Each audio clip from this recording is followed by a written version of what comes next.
Hello hi എല്ലാവർക്കും നമസ്കാരം. Welcome back to Dhanya's little world. ഇന്ന് നമുക്കൊരു ബീഫ് ബിരിയാണി ഉണ്ടാക്കിയാലോ? ഇന്ന് എല്ലാവരും ഓടിവായോ, നമുക്ക് വേഗം ഉണ്ടാക്കാം. അപ്പം നമുക്ക് ബീഫ് ബിരിയാണി ഉണ്ടാക്കാൻ തുടങ്ങാം. അതിന് ബീഫ് വേവിച്ചെടുക്കാൻ ആദ്യം ഇതൊക്കെ ഒന്ന് ചതച്ചെടുക്കണം. ഒരു 10 പച്ചമുളക്, 2 തുടം വെളുത്തുള്ളി, 2 കഷ്ണം ഇഞ്ചി, ഇതൊന്ന് മിക്സിൻ്റെ ജാറിലിട്ടൊന്ന് ചതച്ചെടുക്കാം. കണ്ടോ, ഒത്തിരി പേസ്റ്റ് പോലെ ആക്കിയിട്ടില്ല, ഇതുപോലെ ഒന്ന് ചതച്ചെടുത്തിട്ടേ ഉള്ളേ. ഇത് നമുക്ക് മാറ്റി വയ്ക്കാം. 1 കിലോ ബീഫ് കഴുകി വൃത്തിയാക്കി വെച്ചിട്ടുണ്ട്. സാധാരണ ബീഫ് ബിരിയാണിക്ക് വലിയ പീസാണ് വേണ്ടത്, പക്ഷെ എനിക്ക് അങ്ങനെ എടുക്കുന്ന ഇഷ്ടമല്ല, അതുകൊണ്ട് ഞാൻ ചെറിയ പീസ് തന്നെയാണ് എടുത്തിട്ടുള്ളത്. എല്ലോട് കൂടിയ ബീഫാണെങ്കിൽ അതായിരിക്കും നല്ലത്. ഇത് എല്ലില്ല. അതിലേക്ക് ഒരു 1/4 ടീസ്പൂൺ മഞ്ഞൾപ്പൊടി, ഒരു 2 ടീസ്പൂൺ ഗരം മസാല, ആവശ്യത്തിന് ഉപ്പ്, പിന്നെ നമ്മൾ നേരത്തെ ചതച്ച് വെച്ചിട്ടില്ലേ, അതിൽ നിന്ന് ഒരു 2 സ്പൂണും കൂടെ ചതച്ചതും കൂടെ ചേർത്ത് കൊടുക്കാം. പച്ചമുളക്, ഇഞ്ചി, വെളുത്തുള്ളി, പിന്നെ നമുക്ക് ബിരിയാണിക്ക് വേണ്ടി എടുത്തു വെച്ചിരിക്കുന്ന മല്ലിച്ചപ്പ്, പുതിനയില, കറിവേപ്പില, അതിൽ നിന്ന് കുറേശ്ശെ മാത്രം അതും കൂടെ കുറച്ച് ചേർത്ത് കൊടുക്കാം. ബാക്കി നമുക്ക് മസാല ഉണ്ടാക്കാൻ വേണം, മാറ്റി വയ്ക്കാതെ. ഇനി ഇതെല്ലാം കൂടെ ചേർത്ത് നന്നായിട്ടൊന്ന് മിക്സ് ചെയ്തെടുക്കാവേ. വേറെ മസാലപ്പൊടികളൊന്നും നമ്മളിതിൽ ചേർക്കുന്നില്ല. ഇതിനി ഒന്ന് വേവിച്ചെടുക്കാം. ഞാൻ കുക്കറിലേക്ക് ഇട്ടിട്ടുണ്ട്, നമുക്കിതൊന്ന് വേവിച്ചെടുക്കാം. ഒരു 6 വിസിലോളം അടിച്ചിട്ടുണ്ട്. കുറച്ച് നന്നായി വേകണേ. സാധാരണ നമ്മൾ കറിക്കൊക്കെ എടുക്കുന്ന ആ ഒരു വേവല്ല, അതിലും കുറച്ചും കൂടെ വേവണം. കണ്ട, വെന്തപ്പം ഇതിൻ്റെ അകത്ത് ധാരാളം വെള്ളമുണ്ട്, അത് ഊറ്റിക്കളയണ്ട. ഇതിൽ തന്നെ കിടന്ന് നമുക്കതൊന്ന് വറ്റിച്ചെടുക്കാം. മൂട തുറന്ന് വെച്ച് വറ്റിച്ചെടുക്കാം. ഇനി നമുക്ക് ബിരിയാണിക്ക് വേണ്ട അരി വേവിച്ചെടുക്കാം. ഞാനിവിടെ ജീരകശാല അരിയാണ് എടുക്കുന്നത്. 3 കപ്പ് അരി 10 മിനിറ്റ് വെള്ളത്തിൽ കുതിർത്തിയെടുത്ത് ഒന്ന് സ്ട്രെയിനറിലിട്ട് അതിൻ്റെ വെള്ളം നന്നായി പോക്കിയിട്ടുണ്ട്. ഇനി അടി കട്ടിയുള്ള ഒരു പാത്രത്തിലേക്ക് ഒരു 2 ടേബിൾ സ്പൂൺ നെയ്യും ബാക്കി വെളിച്ചെണ്ണയാണ് ഒഴിച്ചു കൊടുക്കുന്നത്. ഇനി നമുക്ക് കനം കുറച്ച് അരിഞ്ഞ 2 സവാളയാണിത്, അതൊന്ന് വറുത്തെടുക്കാം. ഇത് കനം കുറച്ച് തന്നെ അരിയണം കേട്ടോ.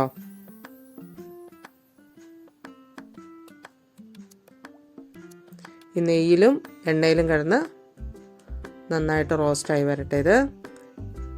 ഇത് പെട്ടെന്ന് നന്നായി മൊരിഞ്ഞു വരാൻ വേണ്ടിയിട്ട് ഇതിലേക്ക് ഞാനൊരു ടിപ്പ് ഉപയോഗിക്കുന്നുണ്ട്. കുറച്ച് പഞ്ചസാര ചേർത്ത് കൊടുക്കുക. പഞ്ചസാര കൂടിപ്പോകരുത്, കുറച്ച് മാത്രം ഒന്ന് ചേർത്തിട്ട് വഴറ്റി കൊടുക്കാം. ഇതിപ്പോൾ ഇത് ആയിട്ടുണ്ട്. നമുക്കത് വാരാം. നമ്മൾ ഉള്ളി വാരി വെച്ചാലും കുറച്ചും കൂടി ഒന്ന് മൊരിയും കേട്ടോ. അപ്പോൾ അതുകൊണ്ട് ഒത്തിരി ബ്രൗൺ നിറാവുന്നതിന് മുമ്പ് എങ്ങും വാരിയെടുക്കാം. ഇനി നമുക്കതിലേക്ക് ഒരു കുറച്ച് നട്ട്സും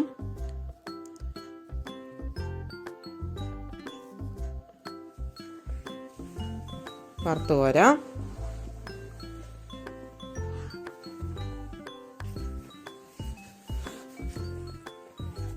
നട്ട്സൊക്കെ നമ്മുടെ ആവശ്യാനുസരണം എടുക്കാം കേട്ടോ. നട്ട്സ് ഒത്തിരി ഇഷ്ടമാണെങ്കിൽ നന്നായിട്ട് നട്ട്സ് ഇടുക.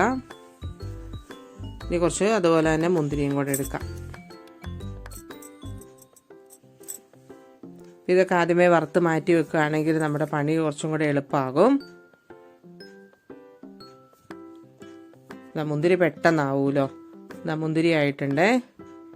ഇനി ഇതിലേക്ക് നമുക്ക് കുറച്ച് ഇത് ചേർത്ത് കൊടുക്കാം. 2-3 കഷ്ണം പട്ട, 4-5 ഏലക്ക, അതുപോലെ തന്നെ ഗ്രാമ്പു, 8-10 ഗ്രാമ്പു എടുത്തിട്ടുണ്ട്. അത് എണ്ണയിലേക്ക് ഇട്ടിട്ടൊന്ന് മൂപ്പിച്ചെടുക്കാം.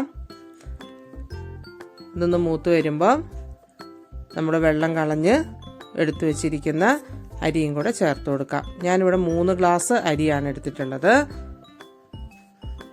അരി എടുക്കുമ്പോൾ എപ്പോഴും അളന്നെടുക്കണേ. ഏത് പാത്രത്തിലാണെങ്കിലും കുഴപ്പമില്ല, ഗ്ലാസ്സിലോ കപ്പിലോ എങ്ങനെ വേണേലും എടുക്കാം, പക്ഷെ അരി അളന്നെടുക്കണം. അത് ഈ എണ്ണയിലേക്ക് ഈ നെയ്യും എണ്ണയും കൂടെ അതിലേക്ക് ഇട്ടിട്ട് ഒന്ന് വറുത്തെടുക്കണേ. ഒരു 3-4 മിനിറ്റ് ഒന്ന് ഇളക്കി വറുത്തെടുക്കണം. അപ്പം നല്ലൊരു സ്മെല്ല് വരും. ആ സമയമാകുമ്പോൾ നമുക്ക് നിർത്താം. അതിലേക്ക് 1 ഗ്ലാസ്സിന് 1.5 ഗ്ലാസ് വെള്ളം, അതാണ് ഞാൻ കണക്കെടുത്തിട്ടുള്ളത്. അപ്പോൾ ഞാനിവിടെ 3 ഗ്ലാസ്സാണ് എടുത്തിട്ടുള്ളത്, അതിന് 4.5 ഗ്ലാസ് വെള്ളം അതാണ് ചേർത്ത് കൊടുത്തിട്ടുള്ളത്. ചൂടുവെള്ളമാണ്. ചൂടുവെള്ളം ചേർത്ത് കൊടുക്കുക. അതിനുശേഷം ഇതിലേക്ക് പാകത്തിന് ഉപ്പിടുക. ഉപ്പിടുമ്പം ഉപ്പ് ഒരു പടി മുന്നിൽ നിൽക്കണം, എന്നാലേ നമ്മൾ ചോറ് വെന്ത് വരുമ്പം ആ ചോറിലേക്കൊക്കെ നന്നായിട്ട് ഉപ്പ് പിടിക്കുള്ളൂ. അത് കണക്കാക്കിയിട്ട് ഉപ്പിടുക. ഉപ്പൊരു സ്വല്പം മുന്നിട്ട് നിൽക്കണം, പക്ഷെ അത് വെന്ത് വരുമ്പോൾ പാകമായിരിക്കും. ഇനി നമുക്കത് തിള വരുന്നോടം വരെ ഒന്ന് വെയിറ്റ് ചെയ്യാം.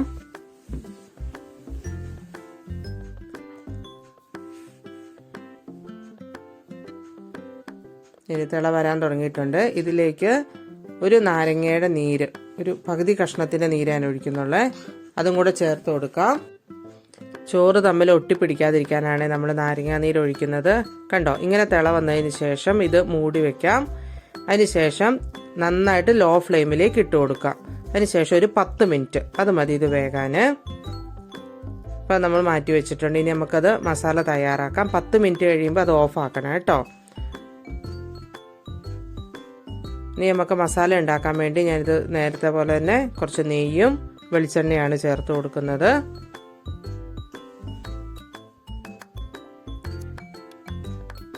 നെയ്യും വെളിച്ചെണ്ണയും തുല്യമായിട്ട് എടുക്കാം. ഇനി നെയ്യിൻ്റെ ടേസ്റ്റ് കൂടുതൽ ഇഷ്ടമുള്ളവരുണ്ടെങ്കിൽ നെയ്യ് കുറച്ച് കൂടുതൽ എടുത്താലും കുഴപ്പമില്ല.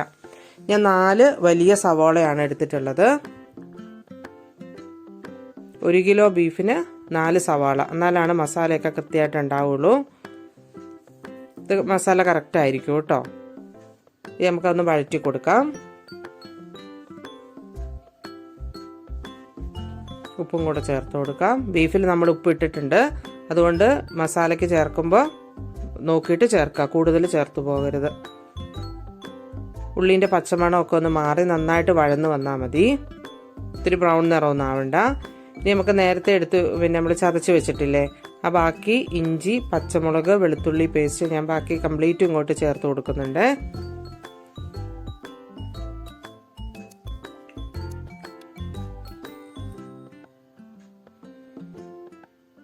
ഇപ്പോൾ ഒരു 10 മിനിറ്റ് ആയിട്ടുണ്ട്.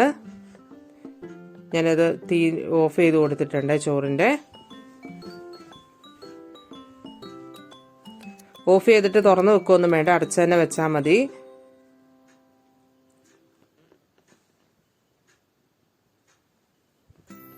ഇത് ഉള്ളി നമ്മൾ ചതച്ച് വെച്ചതോടെ ചേർത്ത് ഇളക്കി കൊടുത്തിട്ടുണ്ട്. ഇനി ഇതിലേക്ക് ഒരു 3 തക്കാളി, ഒരു മീഡിയം സൈസിലുള്ള നല്ല പഴുത്ത 3 തക്കാളിയും കൂടെ ചേർത്ത് ഇളക്കി കൊടുക്കാം.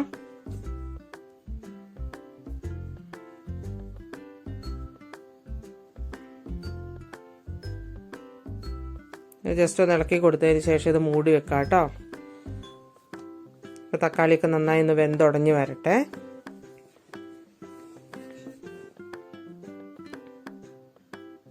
ഞാൻ തുറന്നിട്ടുണ്ട്. ഇത് തക്കാളിയൊക്കെ അത്യാവശ്യം വെന്തുടഞ്ഞിട്ടുണ്ട്. തക്കാളി നന്നായി വെന്തുടയണം, എന്നാലേ മസാല നന്നാവുള്ളൂ.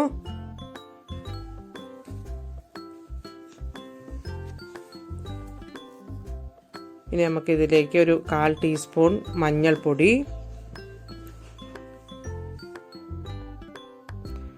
അതുപോലെ തന്നെ ഗരം മസാല, ഇതേ ഞാൻ ചേർത്ത് കൊടുക്കുന്നുള്ളൂ. വേറെ മസാലകളൊന്നും നമുക്ക് ആവശ്യമില്ല. ഒരു 1.5 ടീസ്പൂൺ ഗരം മസാലയും കൂടെ ചേർത്ത് കൊടുത്തിട്ടുണ്ട്. നമ്മൾ ബീഫിൽ ഓൾറെഡി ഗരം മസാല ചേർത്തിട്ടുണ്ട്, അതുകൊണ്ട് ഇതിലിനി കൂടി പോകരുത്. ഇനി നമുക്ക് എടുത്തു വെച്ചിരിക്കുന്ന മല്ലിച്ചപ്പ്, പുതിനയില, കറിവേപ്പില, അതും കൂടെ ധാരാളം ചേർത്ത് കൊടുക്കുക. അതിൻ്റെ ആ ഫ്ലേവർ വരണം, അപ്പോഴാണ് ബിരിയാണിക്ക് കറക്റ്റ് സ്മെല്ല് വരത്തുള്ളൂ. നല്ല മസാല കിട്ടണമെങ്കിൽ നന്നായി പുതിനയിലയും മല്ലിച്ചപ്പൊക്കെ ചേർക്കണം. കറിവേപ്പില ഓപ്ഷണലാണ്, ഞാൻ ചേർക്കാറുണ്ട്, നല്ലതാണ്, നല്ലൊരു ഫ്ലേവർ കിട്ടും നമുക്ക്. ഇനി നമുക്ക് വേവിച്ച് വെച്ചിരിക്കുന്ന ബീഫും കൂടെ ഇതിലോട്ട് ചേർത്ത് കൊടുത്ത് ഇളക്കി കൊടുക്കാം.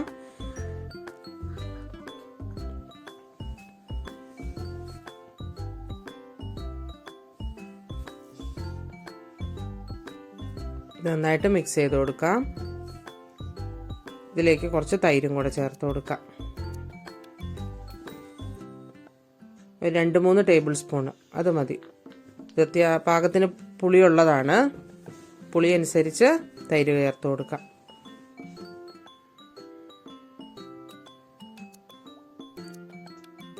തൈരും കൂടെ ചേർത്ത് നന്നായി മിക്സ് ചെയ്തെടുക്കാവേ. ഞാൻ ഈ മിക്സ് ചെയ്യുമ്പോൾ ഒക്കെ തീ നല്ല ഹൈ ഫ്ലെയിമിൽ തന്നെയാണ് കേട്ടോ എടുത്തിട്ടുള്ളത്. ഉപ്പ് നോക്കി ആവശ്യമെങ്കിൽ മാത്രം ഈ സമയത്ത് ഉപ്പും കൂടെ ചേർത്ത് കൊടുക്കാം. ഇനി ഈ സമയത്ത് മല്ലിച്ചപ്പിൻ്റെയോ പുതിനയിലേൻ്റെയോ ഒക്കെ ടേസ്റ്റ് കുറവുണ്ടെങ്കിൽ അതും കൂടെ ചേർത്ത് കൊടുക്കാം കേട്ടോ. അതും കൂടെ ചേർത്ത് നന്നായി ഇളക്കി കൊടുക്കാം. പിന്നെ എരിവ് കുറവാന്ന് തോന്നുകയാണെങ്കിൽ കുറച്ച് കുരുമുളക് പൊടി കൂടി ചേർത്ത് കൊടുക്കാം. ഞാൻ ഇളക്കിയതിന് ശേഷം ഒന്ന് മൂടി വെച്ച് കൊടുത്തിട്ടുണ്ട്. ഇതാ ഒരു 2-3 മിനിറ്റ് കഴിയുമ്പോൾ തുറക്കുക. നന്നായി ആവി എല്ലായിടത്തേക്കും വന്നിട്ടുണ്ട്. ഇത് മതി. ഇനി നമുക്ക് മസാല റെഡിയാണ്, നമ്മുടെ റൈസ് റെഡിയാണ്. ഇനി നമുക്ക് രണ്ടും കൂടെ മിക്സ് ചെയ്യാം, ദമ്മിലിടാം. ചോറ് ഞാനൊരു സ്ട്രെയിനിലോട്ട് മാറ്റിയിട്ടുണ്ട്. കണ്ടോ, ഒട്ടും പിടിച്ചിട്ടൊന്നുമില്ല, പൊട്ടി പിടിച്ചിട്ടൊന്നുമില്ല.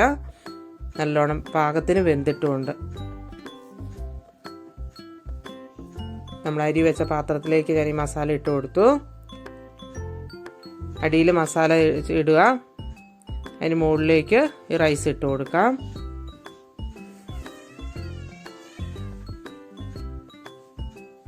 ഒരു തട്ടിട്ടിട്ടുണ്ട്. ഇനി അതിൻ്റെ മുകളിലേക്ക് നമ്മൾ നേരത്തെ വറുത്ത് വെച്ചിട്ടുള്ള ഉള്ളി, നട്ട്സ്, മുന്തിരി അതൊക്കെ ചേർത്ത് കൊടുക്കാം. അതിൽ നിന്ന് കുറച്ചിട്ട് കൊടുക്കാം. പിന്നെ മല്ലിച്ചപ്പ്, പുതിനയിലച്ചപ്പ് അതൊക്കെ കുറച്ചിടുക. പിന്നെ ഒരു കുറച്ച് കളർ കിട്ടാൻ വേണ്ടിയിട്ട് ഞാൻ കുറച്ച് മഞ്ഞൾപ്പൊടി മിക്സ് ചെയ്ത് വെച്ചിട്ടുണ്ട്. കുറച്ച് ഗരം മസാലയും കൂടെ ഒന്ന് തൂക്കി കൊടുക്കാം. മഞ്ഞൾപ്പൊടി വേറെ ഒന്നിലുമില്ല, സാധാരണ വെള്ളത്തിൽ കലക്കി വെച്ചിട്ടുള്ളതാണ്. അത് കുറേശ്ശെ ഒന്ന് ഒഴിച്ചു കൊടുക്കാം. ഇനി കുങ്കുമപ്പൂ ഉണ്ടെങ്കിൽ പാലിൽ കുങ്കുമപ്പൂ കുറച്ച് നേരം ഇട്ട് വെക്കുക. അപ്പോൾ ഒരു യെല്ലോ കളർ വരും. അത് ഒഴിച്ചു കൊടുത്താലും മതി. നമ്മുടെ ബിരിയാണിക്ക് ഒരു കളർ കിട്ടാൻ വേണ്ടിയിട്ടാണ് കേട്ടോ. പിന്നെ അടുത്ത ലെയർ റൈസ് ഇട്ട് കൊടുക്കാം. നമ്മൾ നേരത്തെ ചെയ്ത പോലെ പ്രോസസ്സ് പിന്നെയും റിപ്പീറ്റ് ചെയ്യാം. വറുത്ത് വെച്ചിരിക്കുന്ന ഉള്ളിയും പിന്നെ നട്ട്സ്, മുന്തിരി ഇടുക, കുറച്ച് മല്ലിച്ചപ്പ്, പുതിനയിലച്ചപ്പ് ഇടുക, കുറച്ച് ഗരം മസാല ഇടുക.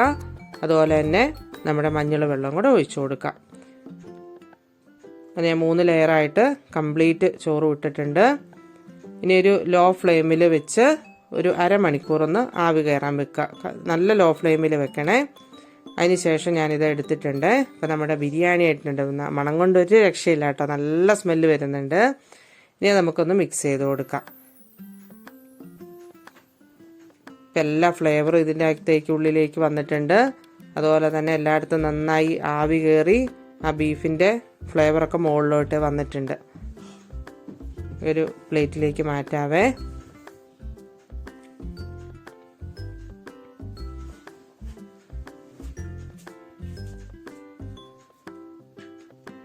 കണ്ടോ, അപ്പോൾ നമ്മുടെ സ്വാദിഷ്ടമായിട്ടുള്ള ബീഫ് ബിരിയാണി റെഡി ആയിട്ടുണ്ട്.